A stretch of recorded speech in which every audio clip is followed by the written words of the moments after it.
año y pico ya.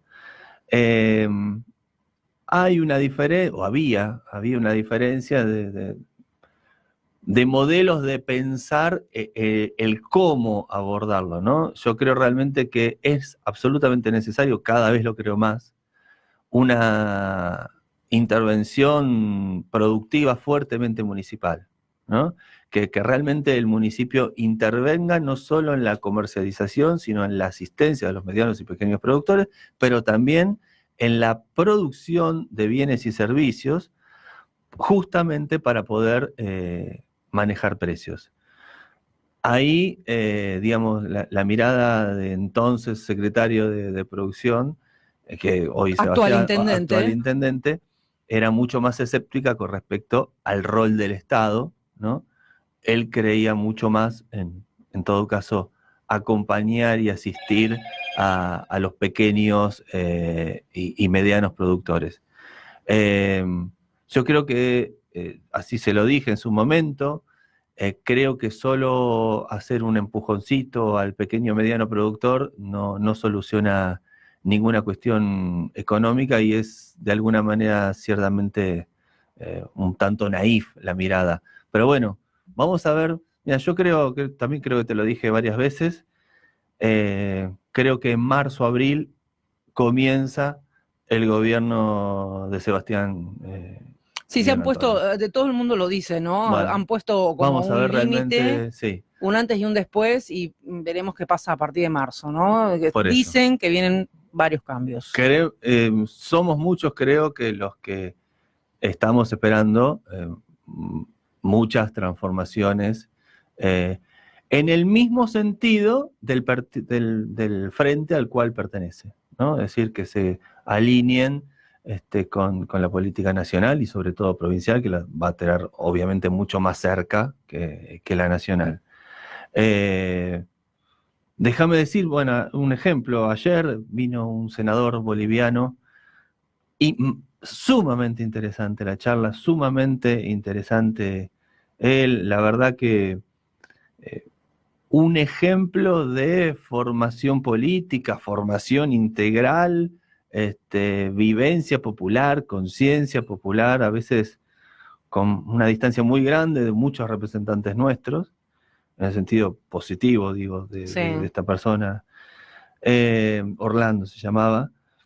Eh, y quiero decirlo, no había nadie del frente de todos institucionalmente hablando, ¿no?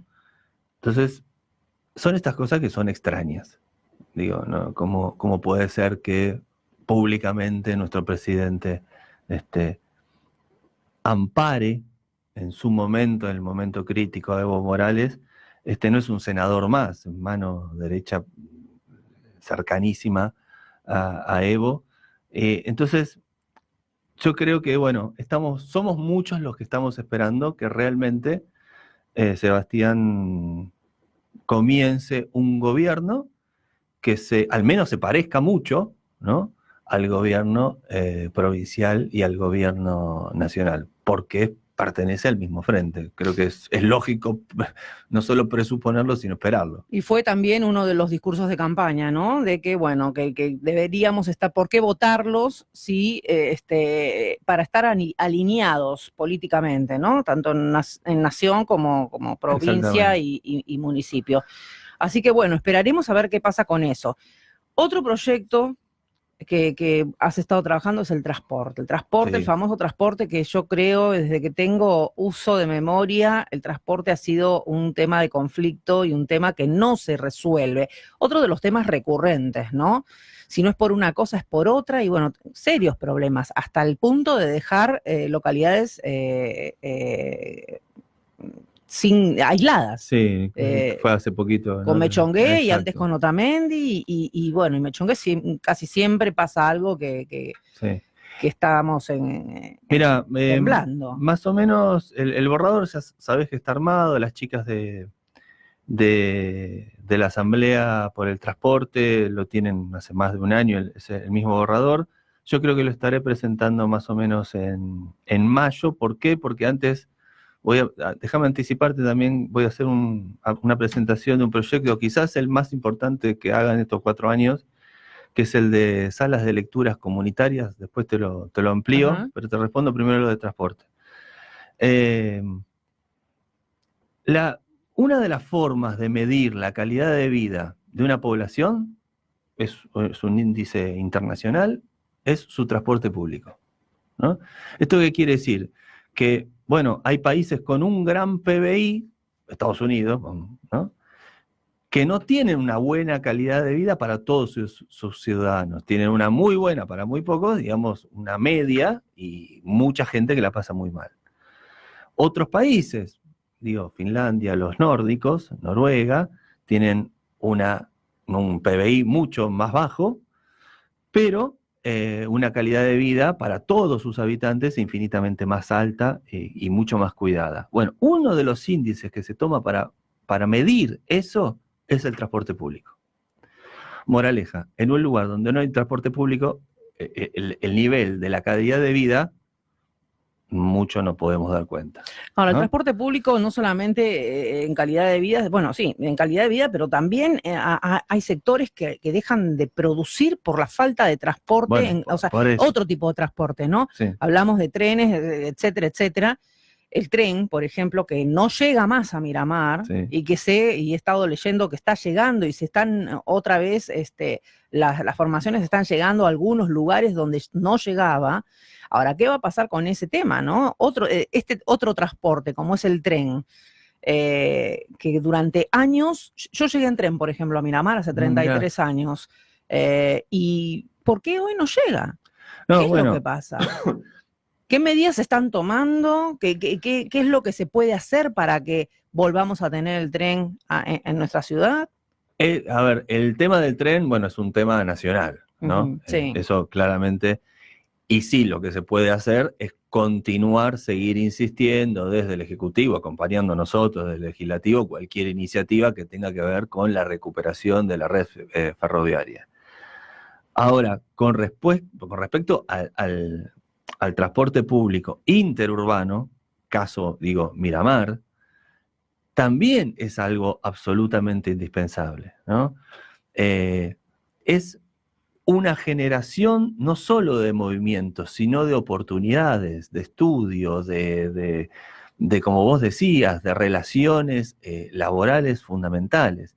Y sobre todo, hoy en día, el transporte público no es solo una cuestión, si se quiere, comercial o de oportunidad de avanzar en lo personal porque uno se proyecta a además actividades, sino hasta de salubridad pública. El índice más alto que tenemos de accidentología claramente tiene que ver con las motos, ¿no? Entonces, esto lo he dicho en comisiones infinitas veces. ¿Cómo hacer para que realmente la gente deje de optar por la moto para poder optar por un transporte público? En primer lugar, que exista el transporte público, básico, indispensable. En segundo lugar, que sea mucho más rentable para las familias el transporte público que subirse una moto. Totalmente. El día que eso suceda, automáticamente vas a tener colectivos llenos de gente y motos sin transitar. Porque es una cuestión matemática. Algunos me dicen, no, pero es tan cultural que no se puede hacer. Mirá lo que sucedió con el cigarrillo, ¿no?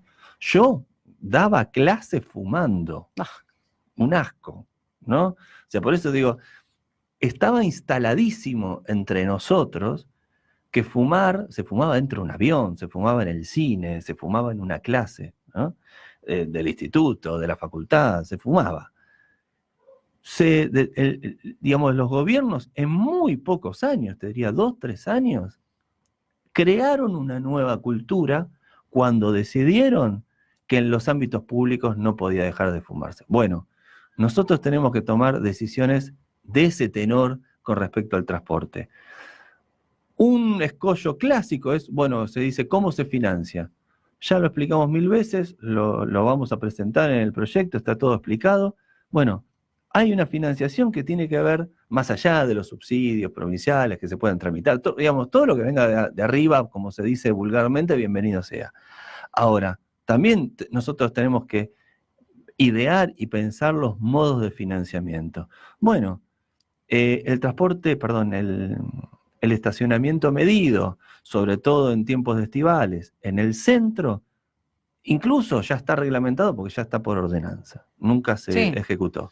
Pero además pueden crearse 2 grandes parques de estacionamiento allí donde comienza, digamos, el Durazno y del otro lado, a donde está, digamos, para el lado del muelle, con grandes parques de estacionamiento para que los turistas ofrecerles la opción que dejen ahí el auto con un precio la mitad, menos de la mitad de lo que te cobra Buenos Aires por estacionar el auto, y realmente vos conoces turistas igual que yo, la enorme cantidad de gente que deja el auto y no lo mueve en 15 días, un mes, es un montón de gente. No, y que a ver si podemos liberar un poco nuestras calles también, porque es un caos. Pero para eso hay que ordenarlo, hay que planificarlo, y ahí va a haber una gran fuente de financiamiento para que, específicamente, que todo ese caudal del dinero, por ordenanza, vaya directamente a las arcas del transporte público. Para eso hay que crear una secretaría, vos sabés que yo todo lo enmarco en la construcción de secretarías que ordenen todo ese funcionamiento, pero realmente la cuestión del transporte público es absolutamente indispensable para elevar la calidad de vida, y no solo eso, sino, como decía, para disminuir la enorme estadística de accidentología que tenemos, en particular por el causa de las motos. Porque además se nos va, vamos a ir a otro lado, la mitad de las camas del hospital están ocupadas por accidentes de motos, claro, ¿no? Por personas que han tenido un accidente en la vía pública de cualquier tipo. Todos y realmente conocemos, todos. Y realmente es un gasto que también tiene salud. Sí, claro, desde ese lado. Es digamos, algo horrible para la propia persona, porque tiene una invalidez o un problema durante mucho tiempo.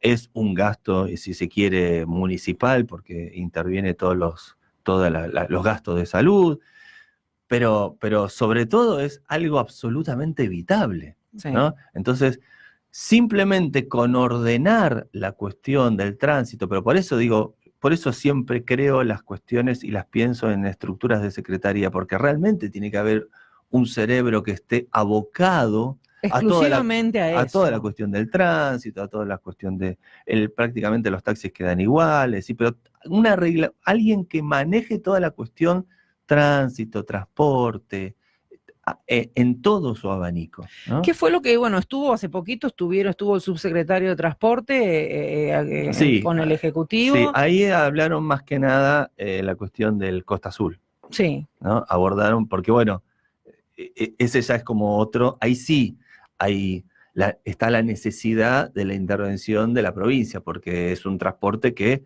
atraviesa distintas localidades, entonces se vuelve una cuestión provincial ya, ¿no? Sí, eso es indispensable, la gestión con el subsecretario de Transporte. Bajaron 25 pesos, creo que tramitaron un subsidio para el Costa Azul.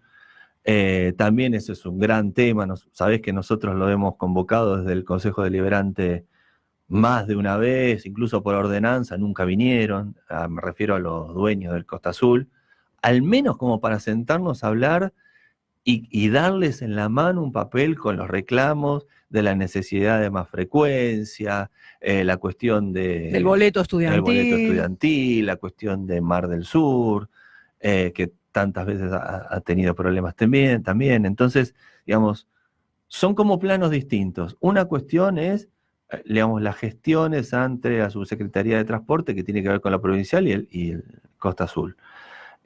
Ahora, otra cosa es el transporte interurbano dentro de nuestra propia localidad, que hoy prácticamente es inexistente. Funciona, cada 3 horas pasa una línea que...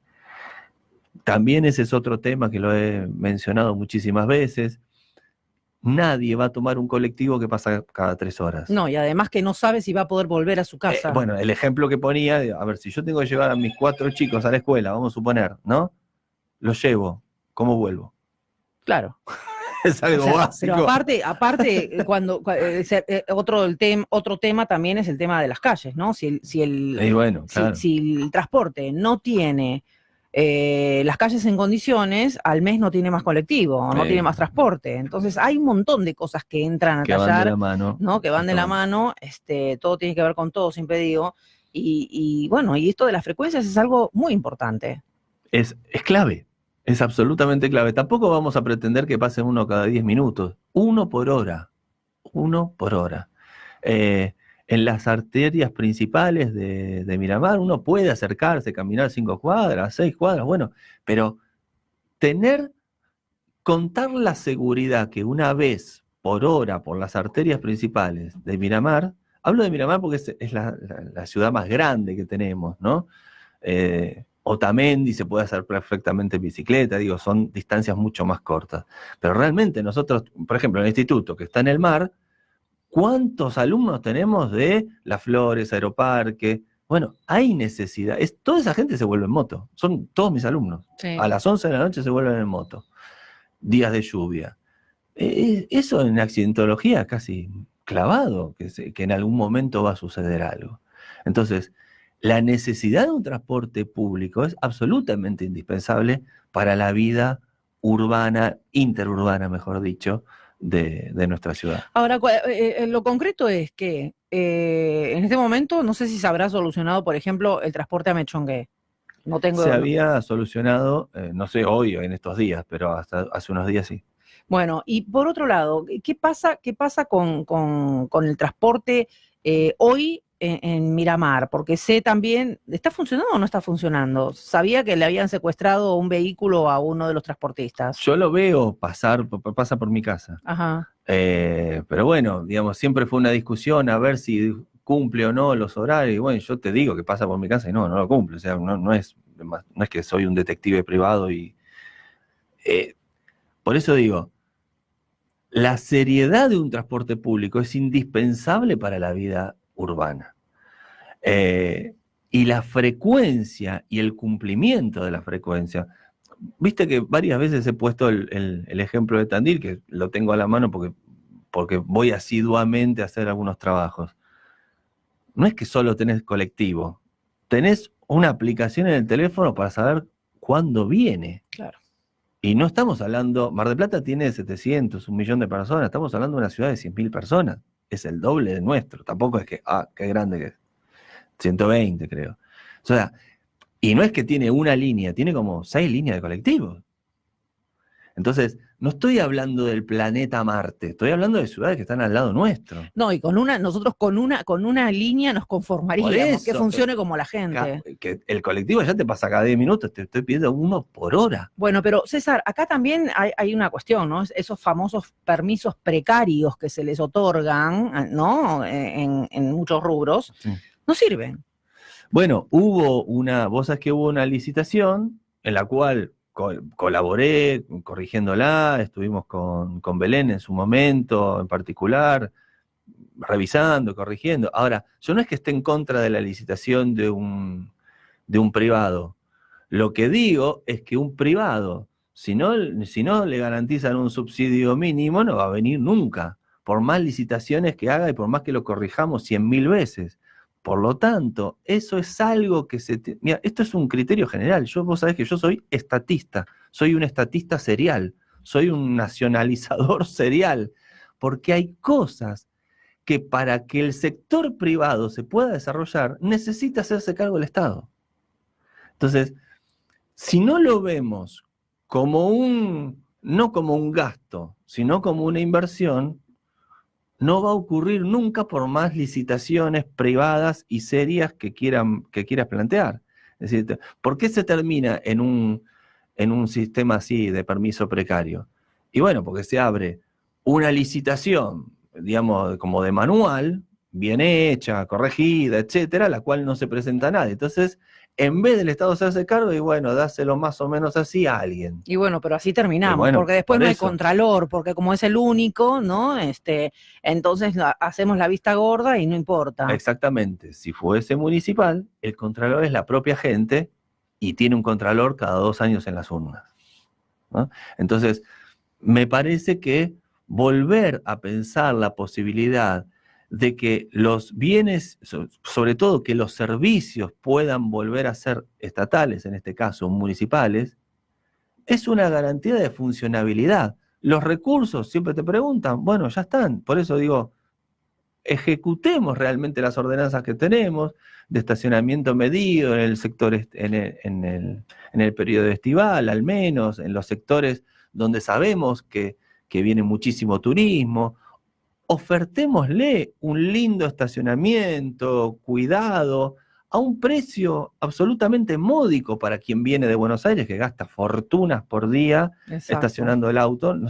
Con que le cobres un cuarto de lo que le cobran en Buenos Aires, te capitalizás para todo el año para un servicio público de transporte. Entonces, no es imposible. Lo que es necesario es la conciencia de que el Estado no solo tiene que estar presente, tiene que actuar, ¿no?, sobre los problemas y tiene que comenzar a hacerse cargo de esos servicios básicos. Nosotros... Y servicios básicos que venimos hablando, César, yo te puedo decir que hace por lo menos 20 años que se habla del tema del transporte y cada vez yo dejé de ir a reuniones de transporte porque era siempre lo mismo. Mirá, y no había soluciones, nos quedábamos en el diagnóstico y no se actuaba, como vos decís. El menemismo fue realmente una catástrofe en términos de privatización barata y mala o regalada de los servicios públicos nacionales, provinciales, etc. Pero no solo eso, sino que ha instalado, digamos, una especie de anomia en los estados nacionales, provinciales y municipales sobre todo. Yo creo que tenemos que volver a otro modo de pensar el país, y en el cual podemos incluir a peronistas, a radicales, porque ¿quién inventó YPF? Mosconi. ¿Quién inventó? YPF es un producto, si se quiere, hasta radical de los primeros inicios, ¿no? En todos los procesos de nacionalización del peronismo, es decir, es romper la anomia estatal que tenemos heredada de los años 90, ¿no? Tenemos que recuperar ese patrimonio. Mira, ayer que podíamos conversar con este senador boliviano, ¿cuál fue el secreto del milagro boliviano, de la enorme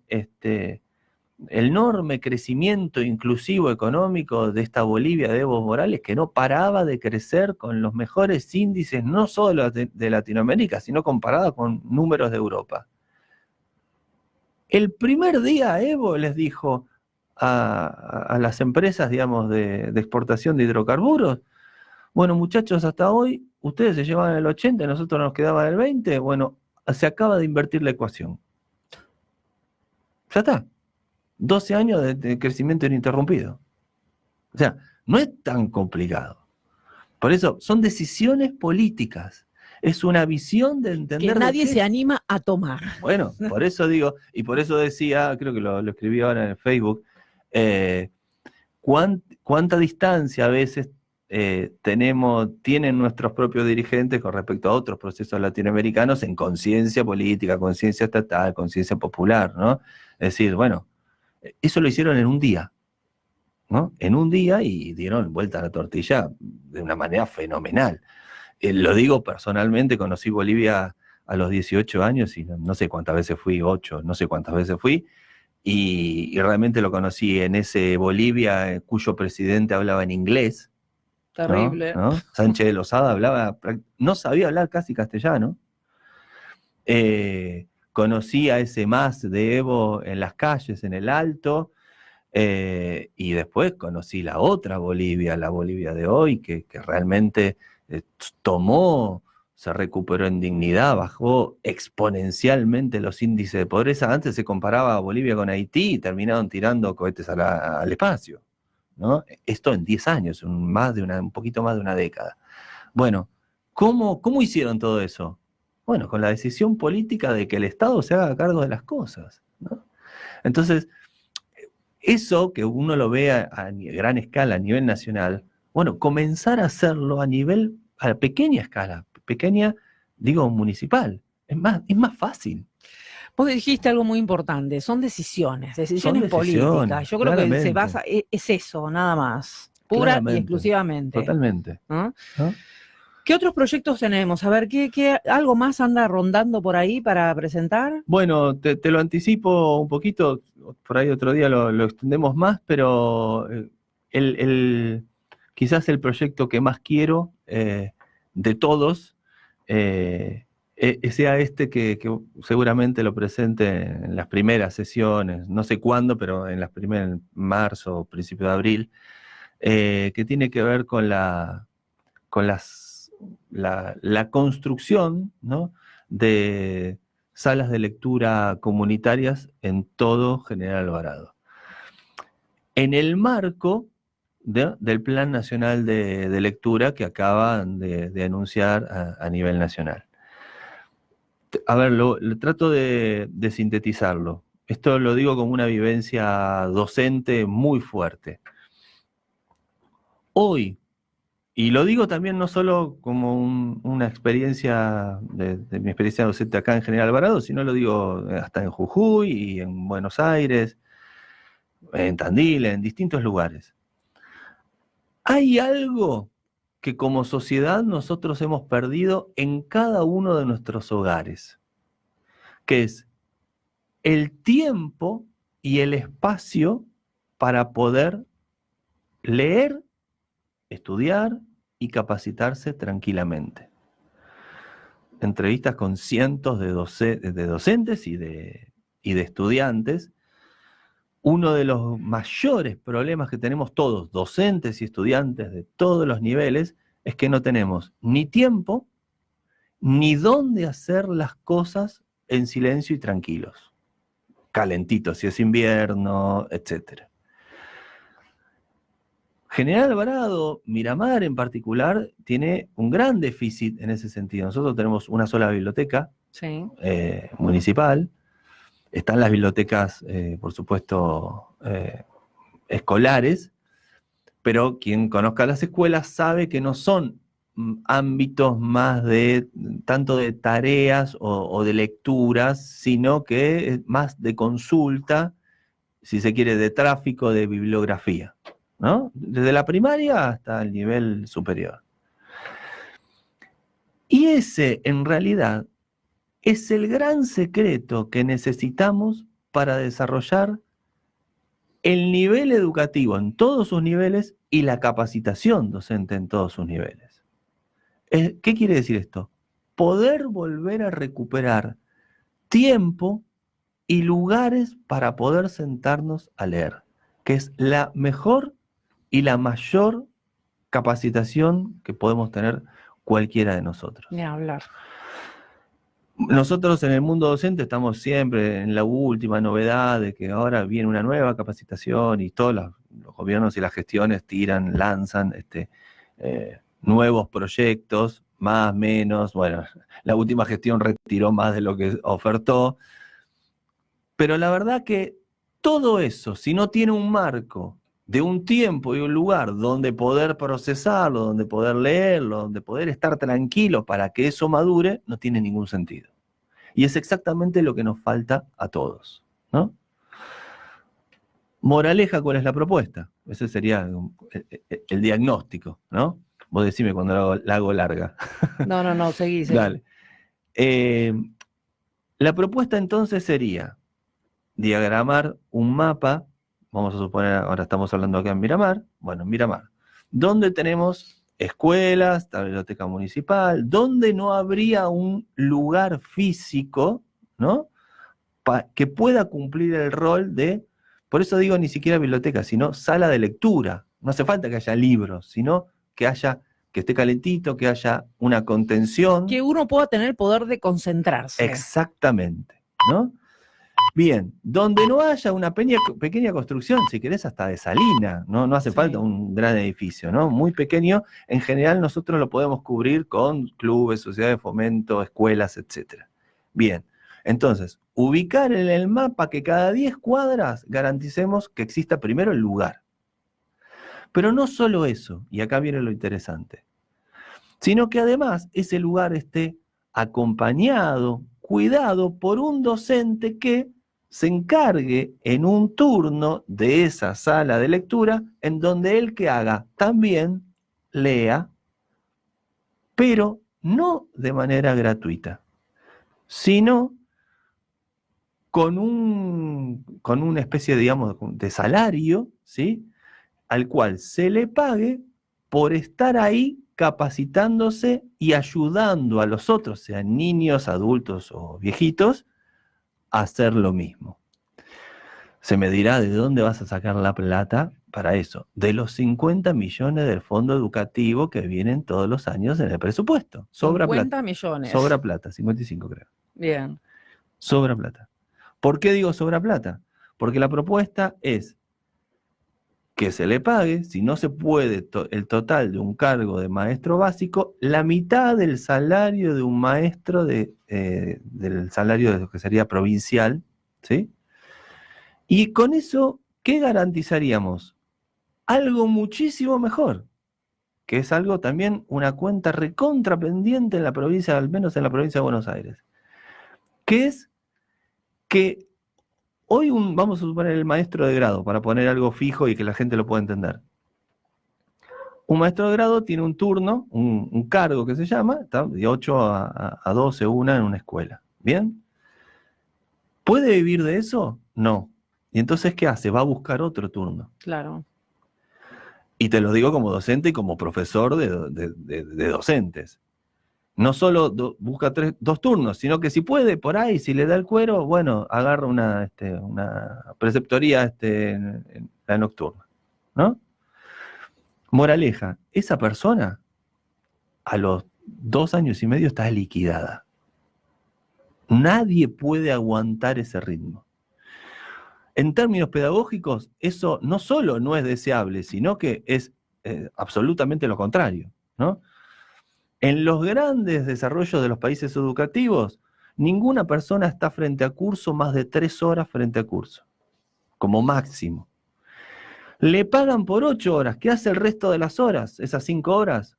Lee, prepara, corrige, se interioriza por la vida subjetiva, personal y pedagógica de sus estudiantes, etc.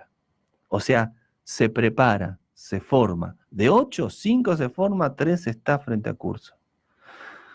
Con esta propuesta, muchos docentes, dentro de los cuales me incluyo fervientemente, optaría claramente por poder, imaginemos que soy maestro de grado, Sí. poder dar frente a curso un turno y poder, si se quiere, entre comillas, retirarme a leer para preparar mejor, más y mejor esas clases, ese otro turno, pero claro, alguien me lo tiene que pagar.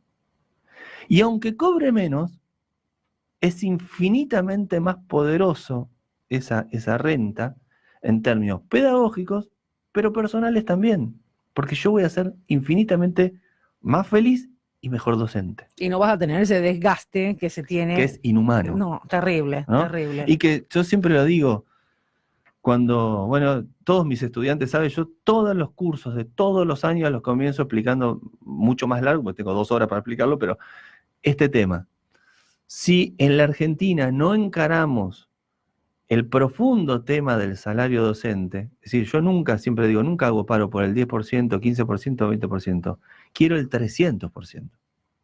Y no lo digo en chiste, pero al mismo tiempo deseo fervientemente, con un deseo pedagógico, que me prohíban estar más de 3 horas frente al curso por día.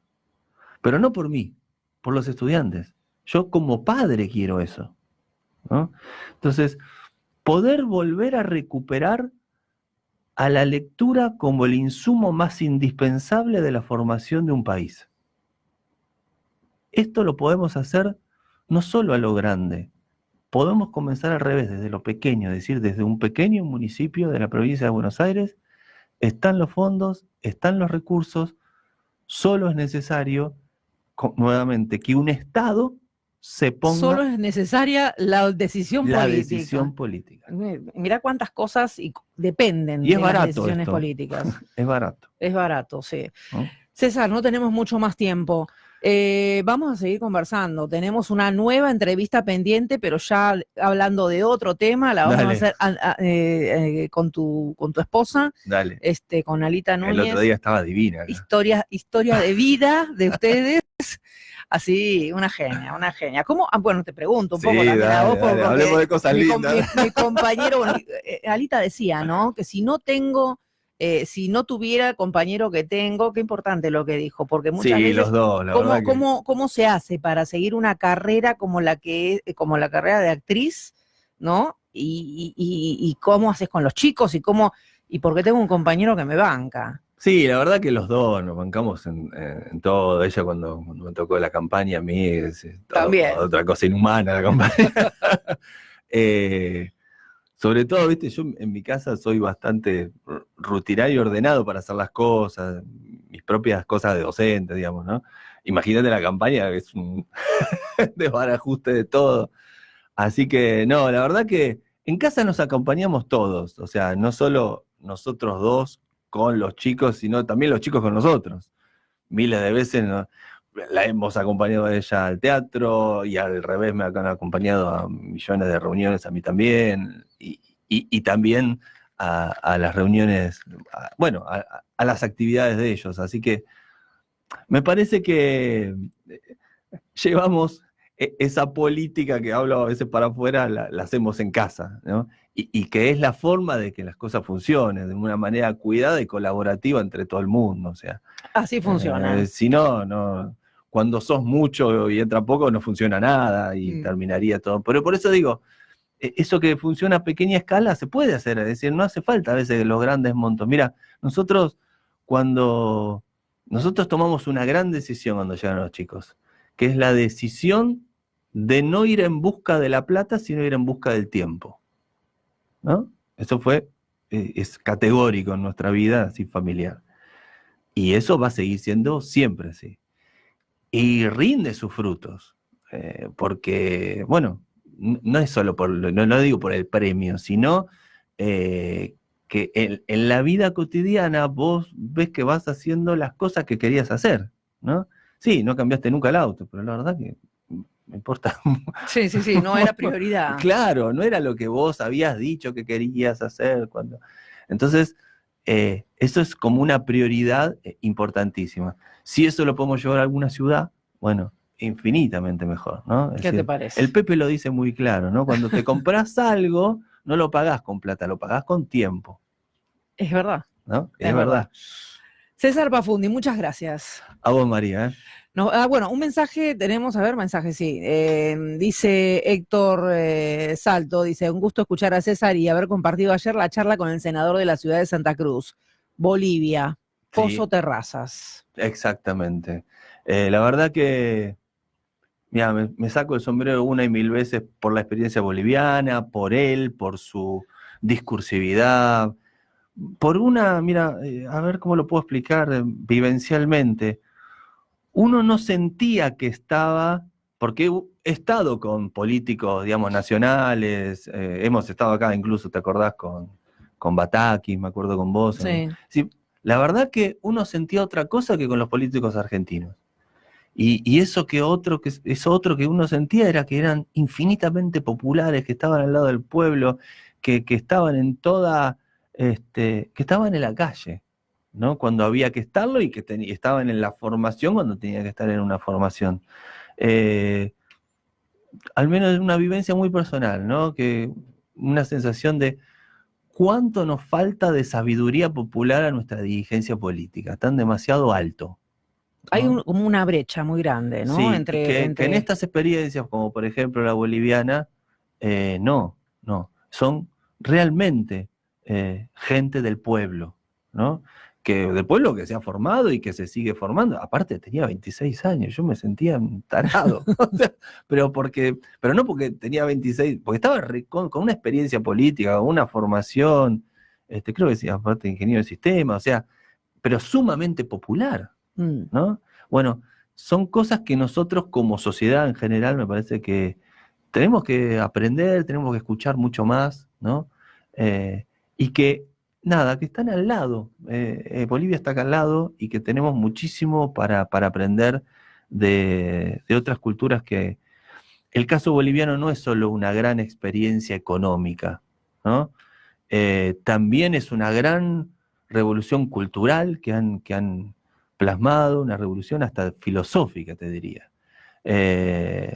Por eso me parece que a veces la argentinidad está demasiado ensalzada y tenemos que escuchar más las experiencias de nuestros compañeros chilenos también. Hace poco, ayer o antes de ayer, estuve con un compañero de trabajo que estuvo en Chile hace muy poco y me contaba, bueno, los diálogos que tenía con ese pueblo chileno que ha logrado una conciencia en estos tiempos muchísimo más grande que a veces, yo siento que a veces nos faltan ciertas distancias por recorrer, ¿no? Pero bueno, abismales, ¿ah? estaremos en eso. Gracias, César. Muchísimas gracias por el saludo también. Bien, nos vamos a una pausa, una tanda comercial y enseguida volvemos.